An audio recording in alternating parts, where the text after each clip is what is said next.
প্রিয় দর্শক আসসালামু আলাইকুম। আজকের রেসিপিতে থাকছে চিকেন উইংস ফ্রাই। কিভাবে ময়দা, কর্নফ্লাওয়ার, বেসনের কোটিং ছাড়াই এত মুচমুচে সুস্বাদু চিকেন উইংস তৈরি করা যায় সেটাই আজকে দেখাবো। খুব সহজ করে দেখিয়েছি, চলুন দেখে নেই রেসিপি।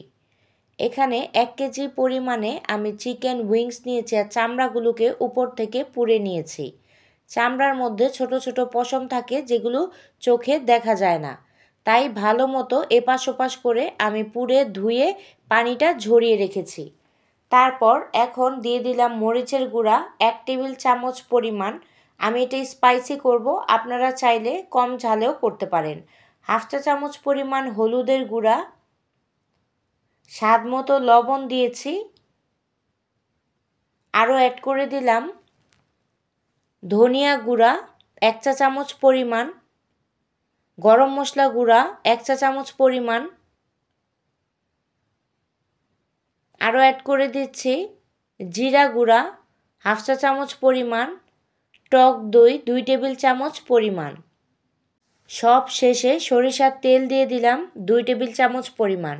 খুব ভালো মতো এটাকে মেখে নেব। এই চিকেন উইংসটাতে পেঁয়াজ বাটা, মরিচ বাটা, বেসন, ময়দা কোনো কিছুরই প্রয়োজন নেই। এভাবে একবার ফ্রাই করে খেয়ে দেখবেন। আর এটা গরম গরম খেলে তো কথাই নেই, একদম মুচমুচে হয়।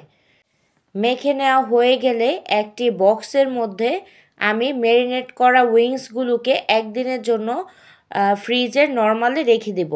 একদিন পরে এটা আমি তেলে ভেজে নিব, এতে করে মশলাগুলো সব ভিতর পর্যন্ত যায় আর খেতে খুবই ভালো লাগে।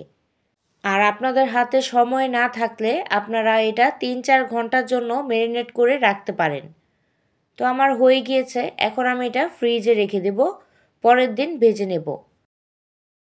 একদিন পর আমি ভাজতে চলে আসলাম আর ফ্রাই প্যানে আমি তেল দিয়েছি, ডুবো তেল না, যেন অর্ধেকটা ডুবে থাকে। এভাবে আমি উইংসগুলোকে দিয়ে দিচ্ছি।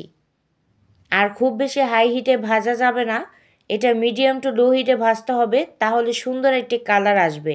আর হাই হিটে ভাজলে উপর থেকে হয়ে যাবে, ভিতরে একটু কাঁচা থেকে যাবে। তাই আমি চুলার আঁচটাকে মিডিয়াম টু লো হিটে রেখেছি। আমি আরও কিছুক্ষণ চুলায় রাখবো, সুন্দর একটি কালার আসলে তারপর আমি নামিয়ে নেব। আর বেশি জাল বাড়িয়ে রাখলে কিন্তু পুড়ে যাবে আর শক্ত হয়ে যাবে। আস্তে ধীরে ভেজেছি, তাই দেখতেই পাচ্ছেন সুন্দর একটি কালার কিন্তু চলে এসেছে আর খেতেও মাশাআল্লাহ অনেক টেস্টি হয়েছে। আজ এই পর্যন্তই, ভালো থাকবেন সবাই, আল্লাহ হাফেজ।